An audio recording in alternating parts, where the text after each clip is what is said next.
Nous voilà donc au début de cette première table ronde avec trois invités que je vais présenter dans un instant. Trois invités qui vont nous parler, bien sûr, de la sagesse du risque et de la reconstruction. On a parlé guerre, on a parlé affrontement. On sait déjà qu'il faudra reconstruire après la crise, bien sûr. L'analogie, évidemment, avec l'histoire militaire est tout à fait bienvenue. Quels sont les modèles qui vont s'imposer? Quels modèles pour transformer le monde? Et ceci dans le respect de la liberté. On le voit, on a parlé de la Russie il y a un instant. Les modèles de reconstruction après la crise, ou en tout cas d'affrontement de la crise, ne sont pas tous des modèles de liberté. Et d'ailleurs, des modèles où la liberté n'existe pas ne sont pas forcément les plus inefficaces pour lutter contre la pandémie actuellement. Pour parler de tout ça, Jean-Pierre Raffarin, ancien Premier ministre. Bonjour Jean-Pierre Raffarin. Bonjour. Et grand connaisseur de la France, de la géopolitique et de la Chine, dont on parle beaucoup évidemment en ce moment. On va en parler avec vous. Delphine Horviller, vous êtes écrivain, philosophe et rabbin. Nous allons parler avec vous de cette composante qui est sous-jacente depuis le début de la crise, qui est la composante personnelle, parfois religieuse des gens. Et on va essayer de voir comment est-ce qu'on peut se reconstruire à l'intérieur de soi-même une fois que la crise sera maîtrisée, parce que nous pensons qu'elle le sera un jour. Et puis Jean-Hervé Lorenzi, qui est économiste, un habitué des rencontres de l'AMRAE, président du Cercle des économistes, économiste donc extrêmement réputé, vice-président du BS Holding France, avec qui on va parler de cette reconstruction et de la manière dont l'économie peut avoir une chance de se redresser après ce choc qui n'a pas d'équivalent dans l'histoire de l'humanité, des pays, quasiment tous les pays au monde, qui décident d'arrêter leur économie un jour, de la fermer et de créer de gigantesques dépressions. On va commencer avec vous, Jean-Hervé Lorenzi, avec cette question fondamentale. Comment est-ce qu'on fait, maintenant qu'on a mis des milliards, nous des centaines de milliards, l'Europe des centaines et des centaines, le monde entier des milliers de milliards d'euros ou de dollars, maintenant qu'on a mis toutes ces sommes d'argent sur la table, comment est-ce qu'on fait pour reconstruire?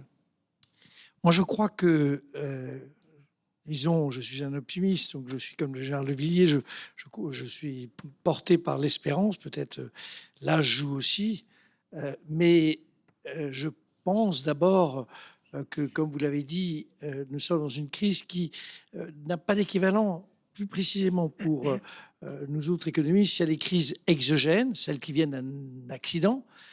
Les dernières grandes crises exogènes, c'était les crises agricoles jusqu'en 1850, si vous vous souvenez, la crise de la pomme de terre en Irlande, et puis les crises endogènes dont on sort plus rapidement. Ce qui veut dire simplement que je ne crois pas qu'on puisse penser le sujet sans avoir en tête l'idée que tout ça marque la psychologie, la sociologie des sociétés dans lesquelles nous sommes, et notamment la société française. Et moi, je vois tout à fait bien le discours positif du rebond que vous et moi avons l'habitude d'utiliser. Rebond, on va avoir un V, mais ça va être un V. Vous vous souvenez, le V, il y a après, comme pour après, c'est le plat. Comme les racines carrées, les ou racines ce qu'on appelle le Nike parce switch. qu'on ne sort pas de ce genre de crise aussi facilement.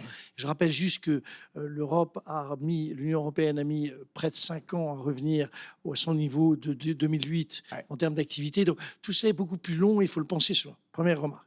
Deuxième remarque, il y a ce qui est évident, c'est-à-dire ce sont ces mots tout à fait légitimes qui sont ceux de lutte contre le climat, de tout ce qu'on est en train d'apprendre, bien avant d'ailleurs la pandémie, lutte contre le réchauffement climatique, les problèmes au fond d'évolution du travail. Beaucoup de choses qui ont été dites tout à l'heure sont très intéressantes sur les hiérarchies dans nos entreprises, les problèmes finalement d'une relative démondialisation.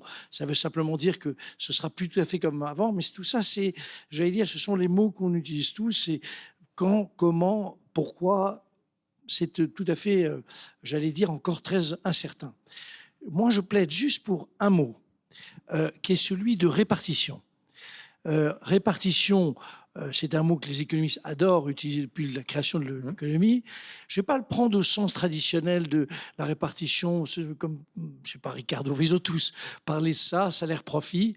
Il est clair que si vous n'avez pas de profit, vous n'avez pas d'investissement. Et si vous avez trop de profit, vous n'avez plus de consommation. Donc, c'est un équilibre subtil. Mais ce n'est pas ça le sujet. Je pense que notre société ou nos sociétés, et notamment de notre pays, va être, je l'espère, marquée par le souci d'une réflexion sur quelques formes de répartition majeures. La répartition intergénérationnelle. On le voit bien, la société française va quand même être marquée dans les 3-4 ans qui viennent par le fait que, au-delà du mot de génération sacrifiée, il y a quand même un problème absolument déterminant de cette jeunesse qui va avoir du mal à s'intégrer. Et vous savez qu'on montre que quand on intègre les gens à un niveau de salaire de -10, le -10, ils le gardent tout au long de ça toute ils leur le vie. gardent. Donc Ouais. c'est quand même pas très bon pour la jeunesse. Or, la jeunesse, c'est ce qui fait quand même l'avenir d'un pays. Je ne dis pas que ma génération est inutile. Je dis juste que... non, merci. Non. Merci Nicolas. Mais elle est quand même pas le moteur de la société. Il y a une deuxième caractéristique à laquelle je suis moins très attentif, c'est répartition.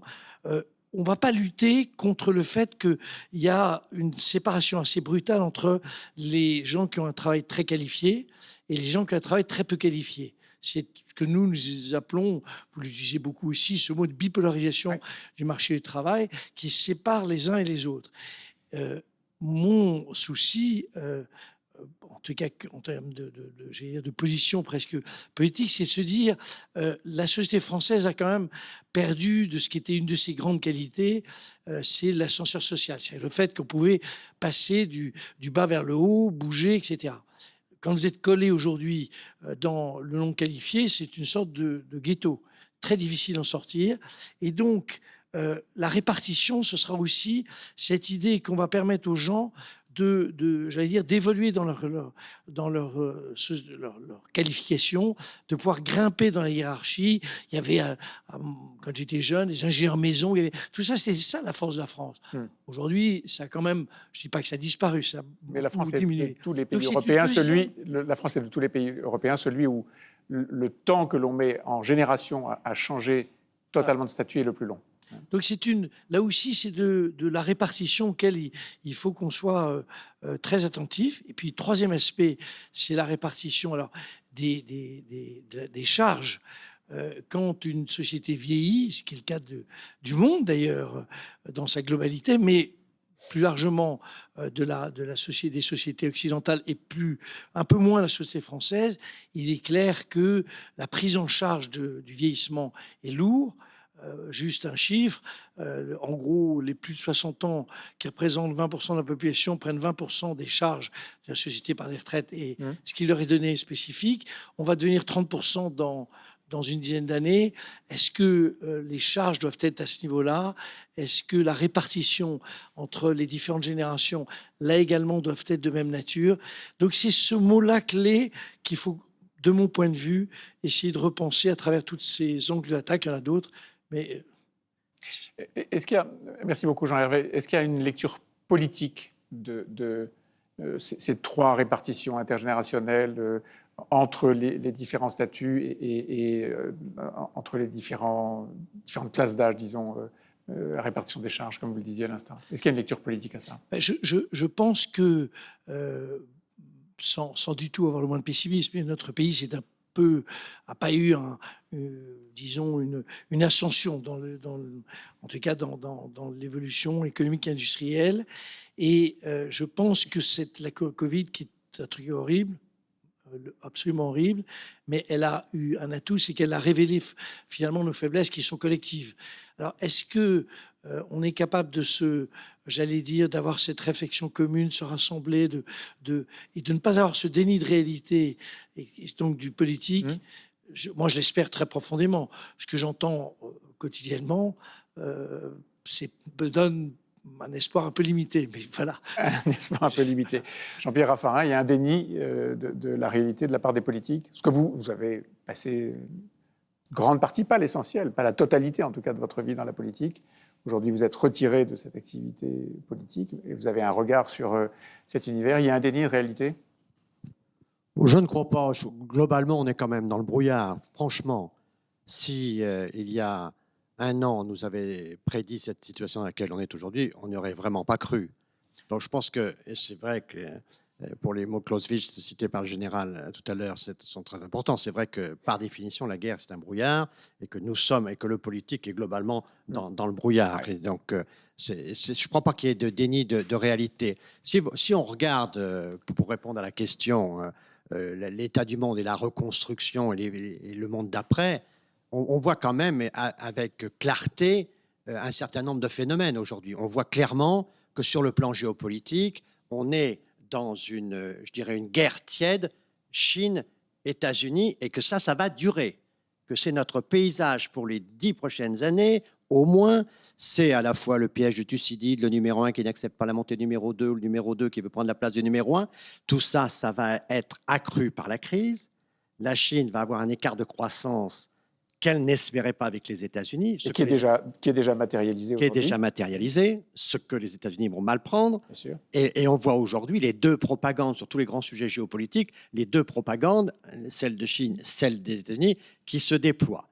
Tout ceci avec des risques énormes, et notamment, je vois avec les différentes batailles qui commencent à exister, notamment entre la Russie et les États-Unis, la Russie et le monde libre et les récentes réactions, je vois la situation de l'Iran, je crains fortement que cette guerre tiède nous déclenche un manichéisme mondial où vous verrez la Russie se rapprocher très fortement, comme c'est le cas aujourd'hui, de la Chine, vous verrez la proximité avec l'Iran, c'est-à-dire, grosso modo, le monde autoritaire face au monde démocratique. Donc ça, c'est quand même un paysage qu'il faut avoir quand même en tête, et ça, le politique ne le nie pas et voit cette situation.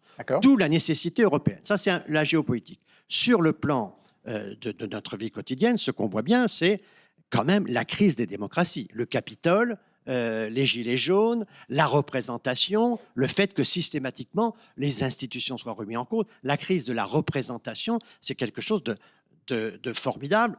On ne sait pas très bien jusqu'où ça peut aller, et on ne voit pas les démocraties travailler sur ce sujet. Et pourtant, les démocraties... Il y a des tentatives en France. Il y a des tentatives. Le chef de l'État, par exemple, dans son grand débat, ses citoyens tirés au sort, ces tentatives de démocratie directe, l'appel, pour l'instant sans conséquence, mais l'appel à plusieurs reprises à des référendums, tout ça, c'est des tentatives d'essayer de régler cette question fondamentale que vous... Ce sont des tentatives. Mais d'abord, ce sont des tentatives franco-françaises. On ne parle pas beaucoup avec, par exemple, les démocraties d'Asie, avec le Japon, avec la Corée, voire avec Singapour. Il y a un certain nombre de systèmes démocratiques qui ne sont pas comme les nôtres. La démocratie, elle est extraordinairement variée. Jacques Chirac comparait toujours la démocratie comme un axe dans lequel il y avait deux bornes. D'un côté, la France, la démocratie de l'alternance. En France, ce n'est pas une démocratie de la représentativité, c'est une démocratie de l'alternance. Vous élisez un pouvoir et vous pouvez le virer au bout de 5 ans, si vous l'avez, mais globalement, on lui donne beaucoup de pouvoir pendant qu'il est au pouvoir. La démocratie de l'alternance, il y a différentes variantes, et de l'autre côté, la démocratie, la représentativité. Israël, c'est-à-dire tout le monde est à la Knesset, et que finalement, c'est la représentativité, une démocratie très représentative, mais quelquefois impuissante. Ouais. Et une démocratie qui est celle de l'alternance, qui veut se donner, l'homme en charge de l'essentiel, nos institutions, qui veut se donner une vraie puissance. Aujourd'hui, on voit bien qu'il n'y a pas de discussion, même pas entre les Allemands et les Français, sur comment redonner de la puissance. Ce qui est aujourd'hui contesté, comme au Capitole, ce qui s'est passé au Capitole, c'est quand même très grave.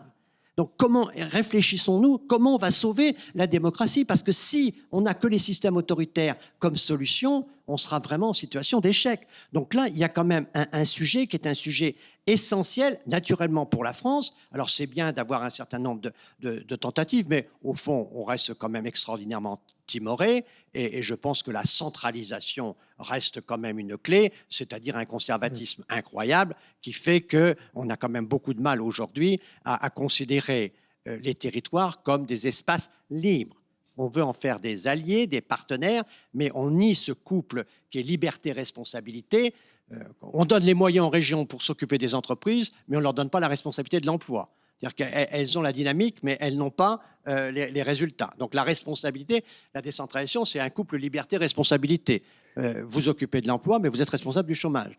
Donc ça, au fond, ce couple-là, il ne fonctionne pas. Et on n'avance pas sur ces sujets. Donc moi, je pense qu'il y a un vrai sujet. Moi, je voyais donc les 3 niveaux de réflexion. 1, le géopolitique. 2, notre système démocratique. Et alors 3, ça c'est 2 grosses inquiétudes. Et sur ces sujets-là, moi, je suis assez anxieux. l'autre sujet qui est plus positif, c'est moi ce que j'appelle le consensus de Paris par rapport au consensus de Washington. Monsieur le professeur, au fond, le consensus Washington, accord tacite, Banque mondiale, FMI, on aide ceux qui sont des libéraux ouverts à l'international, etc. Là, le consensus de Paris, c'est quand même la planète qui devient un objet politique. La planète et tous les jeunes aujourd'hui mobilisés dans un coin. Et ça, c'est vrai en Afrique, c'est vrai en Amérique latine, c'est vrai en Chine, c'est vrai partout. Et donc ça, il faut qu'on utilise quand même ces consensus-là pour essayer de pouvoir avancer. Et donc là, c'est quand même une lumière, parce que le général parlait tout à l'heure d'humanité. L'humanité, il faut quand même la trouver. Ce débat sur la nature, ça pose aussi peut-être un retour du spirituel, de certaines dimensions, de la place. Je trouve qu'il y a là quand même quelque chose qu'il faut essayer de creuser. Et au fond, une réponse quand même à un pessimisme ambiant, c'est de se dire il apparaît aujourd'hui une volonté commune. Or, ce que le politique peut rechercher, c'est justement ce destin commun, cette qualité commune. La politique, c'est quand même ce qu'on invente contre la violence, c'est essayer d'éviter que les gens se battent et qu'ils aient une sorte de préoccupation commune. L'organisation de la société. Voilà. Et au fond, qu'il y ait une préoccupation commune aujourd'hui de tous les jeunes du monde entier, c'est quand même quelque chose qu'il faut creuser et développer, même si on n'est pas un écolo radical.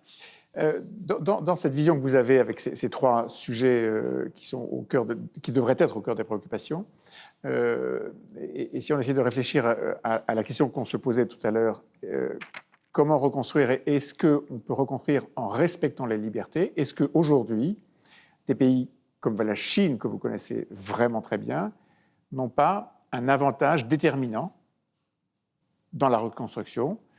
Je formule ma question différemment. Est-ce que les pays qui doivent respecter les libertés, les démocraties, n'ont pas un handicap déterminant, là aussi, dans la reconstruction après la crise?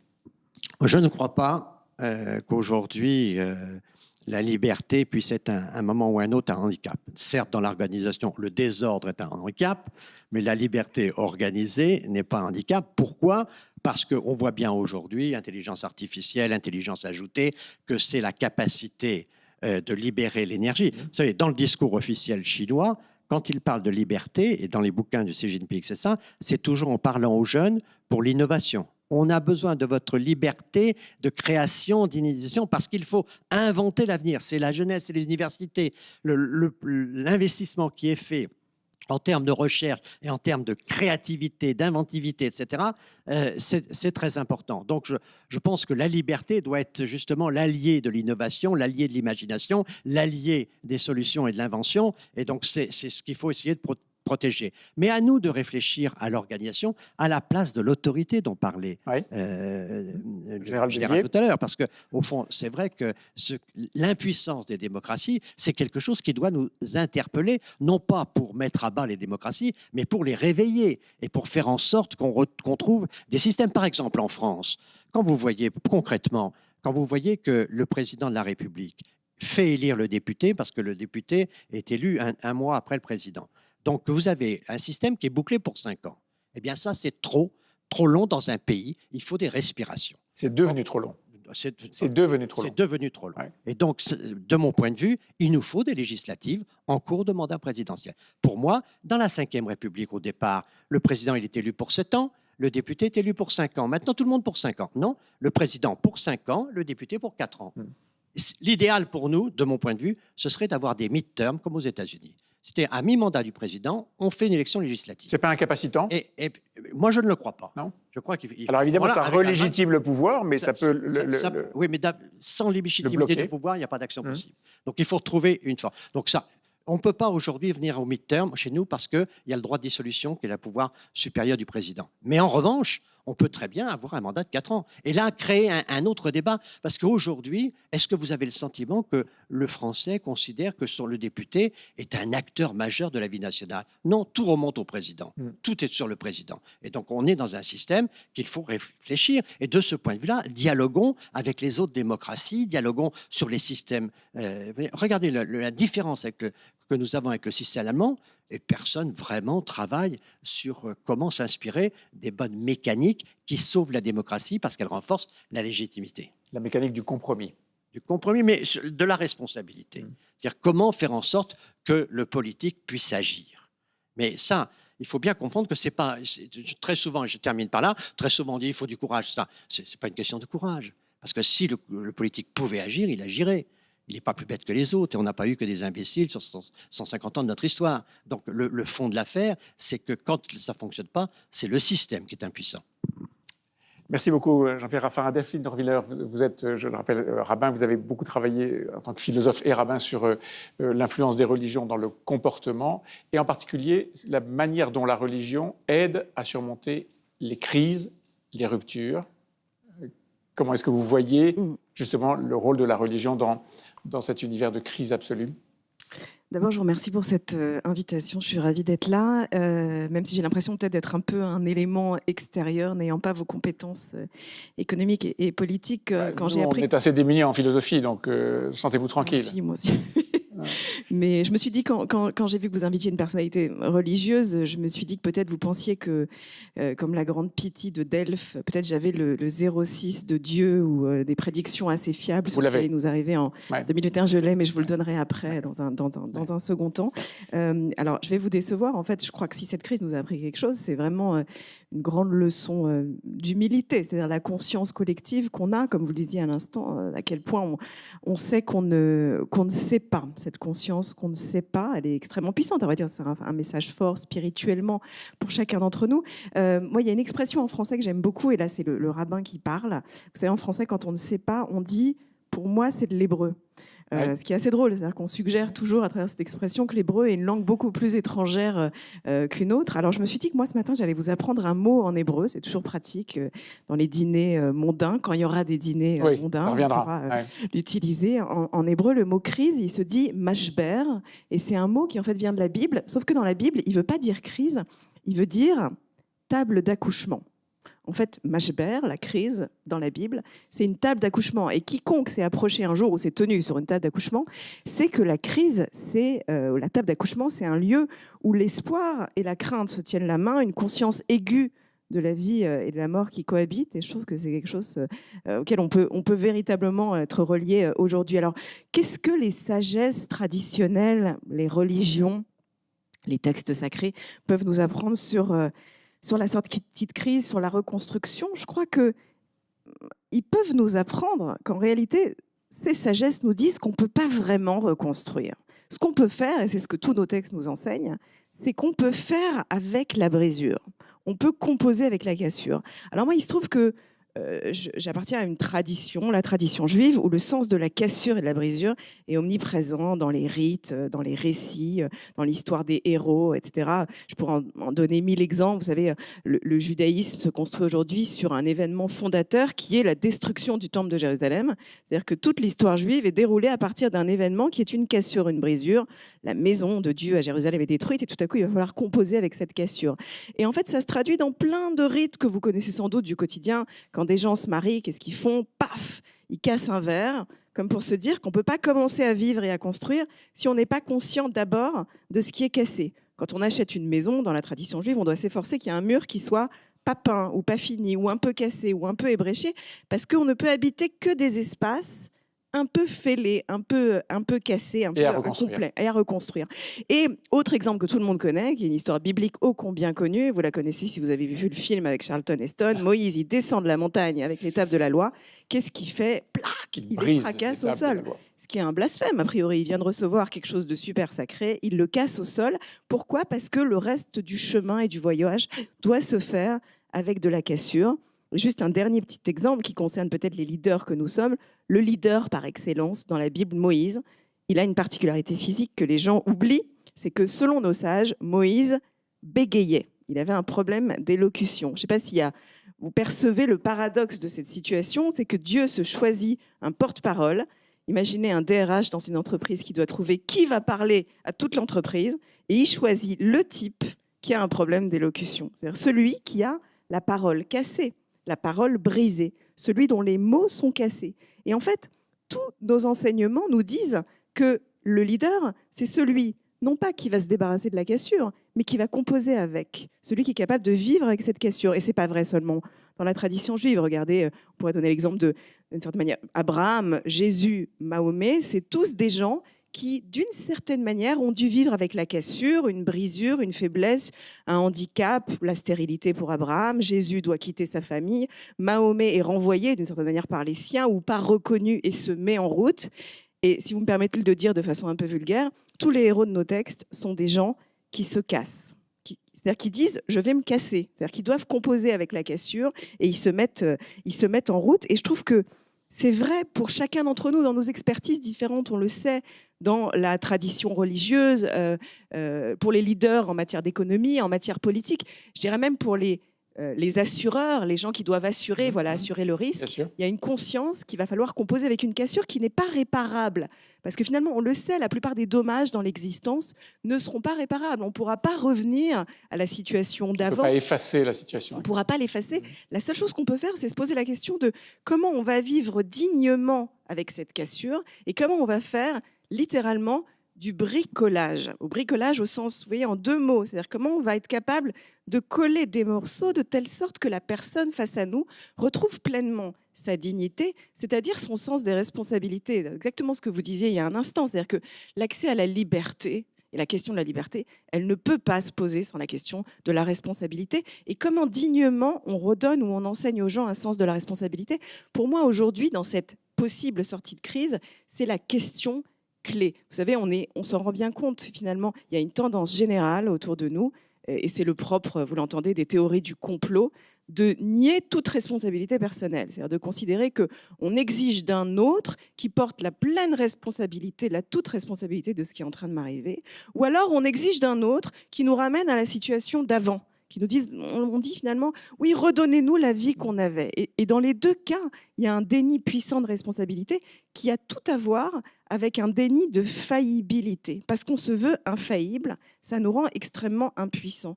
Et en fait, je voudrais conclure là-dessus, sur cette idée paradoxale, que c'est paradoxalement quand on se sait faillible qu'on est puissant. C'est-à-dire que la force et la puissance, elle vient d'une conscience des brisures et que c'est à partir de là qu'on peut reconstruire. Merci beaucoup Delphine Orviller. Un mot sur ce que la crise nous a imposé à la conscience, aux yeux et à la réalité, c'est d'être confronté à des morts nombreuses, très nombreuses, des dizaines de milliers de morts. Est-ce qu'aujourd'hui la société occidentale a une vision de la mort ou une tolérance à la mort qui est différente de ce qu'elle était il y a quelques années? Est-ce que la crise a changé notre regard sur la mort et sur cette brisure fondamentale définitive qui est le passage du vivant au mort?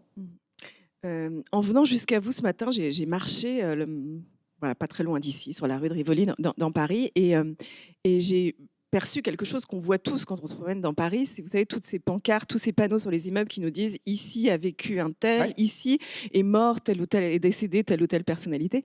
Et ça m'a fait penser précisément à cela, au fait qu'on vit dans des mondes où pendant longtemps on savait où il y avait des morts, on savait dans quel immeuble il y avait un décès, on savait qui était mort, il y avait et quelque chose qui, on le sait, a disparu de nos sociétés. Et c'est vrai que, et là moi je peux en témoigner cette année en tant que accompagnant pastoral de tant de familles qui ont eu à vivre ces deuils, il y a une conscience collective de la façon dont la mort a ressurgi dans nos vies quand on croyait qu'on pouvait la cacher, l'abriter. Tout à coup, elle était là et elle nous rappelait non pas qu'elle revenait, mais qu'elle n'était jamais partie. C'est-à-dire qu'elle était là, que la mort et la vie se tiennent la main continuellement dans nos existences, mais qu'effectivement, on a vécu longtemps dans une culture où on s'imaginait qu'on pouvait ne pas la voir, ne pas y prêter attention, ne pas ouvrir la porte ou découvrir qu'elle était là.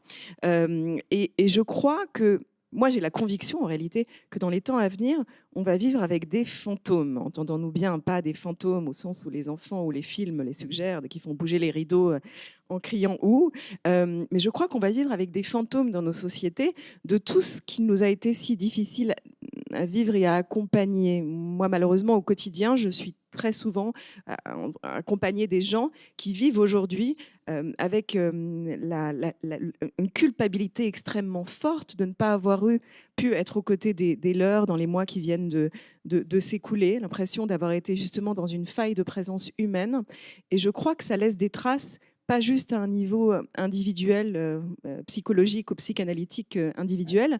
Je pense qu'on va vivre ça politiquement comme un fantôme de nos sociétés qu'il va falloir adresser.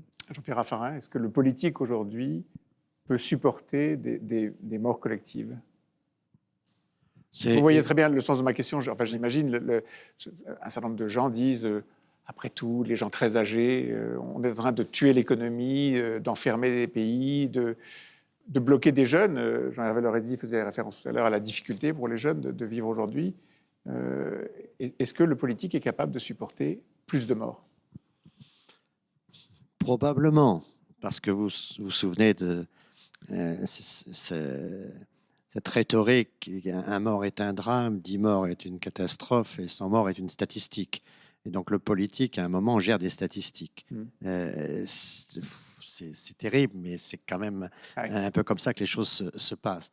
Donc je pense qu'on peut vivre avec la mort. En revanche, je pense que c'est le sens de tout ça que le politique n'assume pas.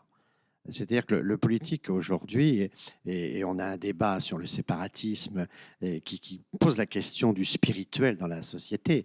Et donc, je pense que le pouvoir sera plus à l'aise avec les statistiques qu'avec le sens de la mort et la place de la mort, toute la place du risque, toute la place de cette dialectique permanente. Et donc, je pense que le vrai sujet que nous avons sur ces questions-là aujourd'hui, c'est sans doute un sujet spirituel. C'est-à-dire qu'il ne faudrait pas que tout ce qui est le radicalisme et notamment le terrorisme, les dérives des processus religieux qui ne sont pas religieux, nous fassent abandonner une forme de présence dans nos sociétés de dimension spirituelle. Et comme peut-être le sens de la mort. Et donc, je pense que c'est très important d'avoir cette approche-là. Tout à l'heure, quand vous disiez, est-ce que vous êtes optimiste, vous posiez la question en général. Je me disais, qu'est-ce que je répondrais à cette question?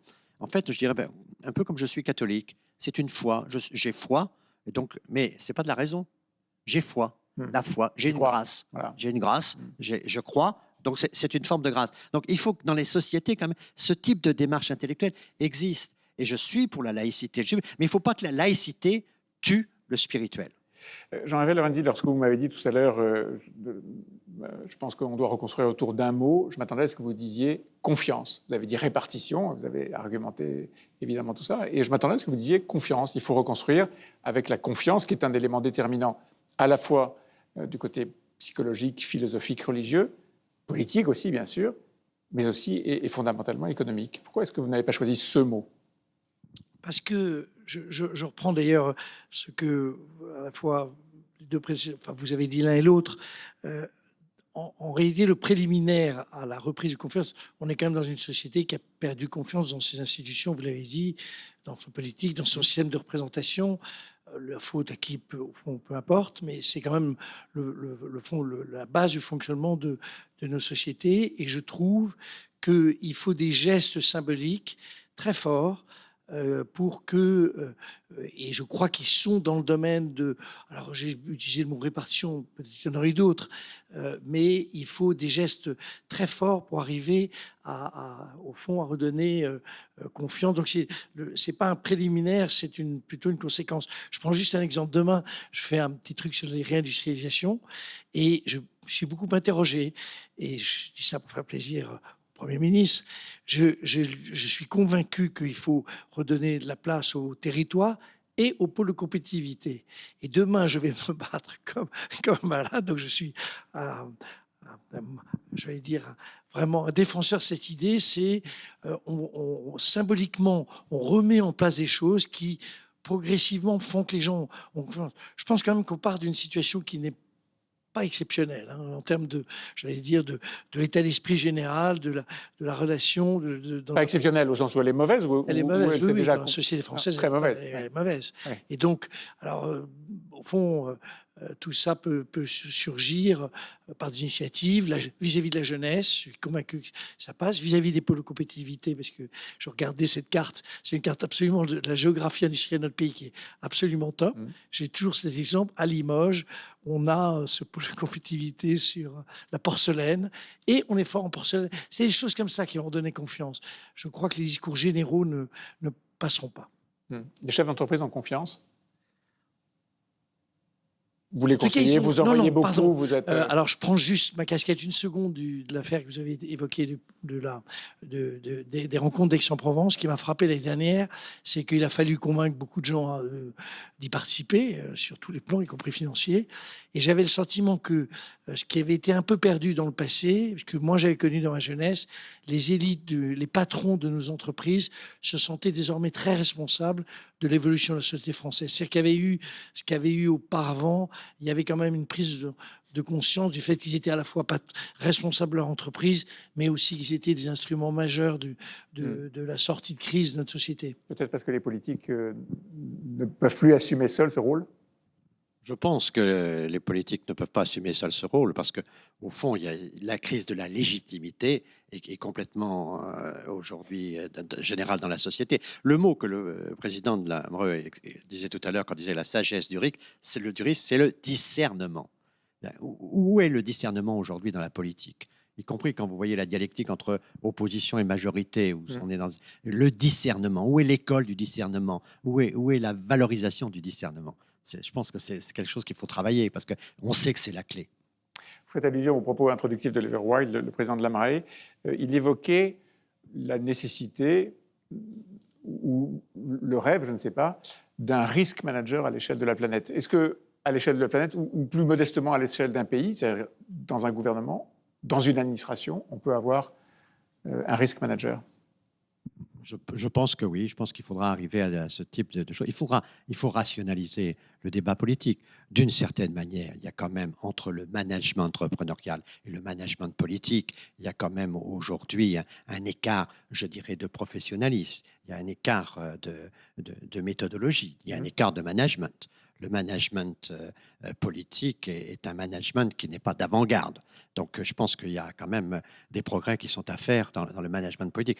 Et au fond, à la fois par la logique de la responsabilité et donc par assumer le risque de la responsabilité.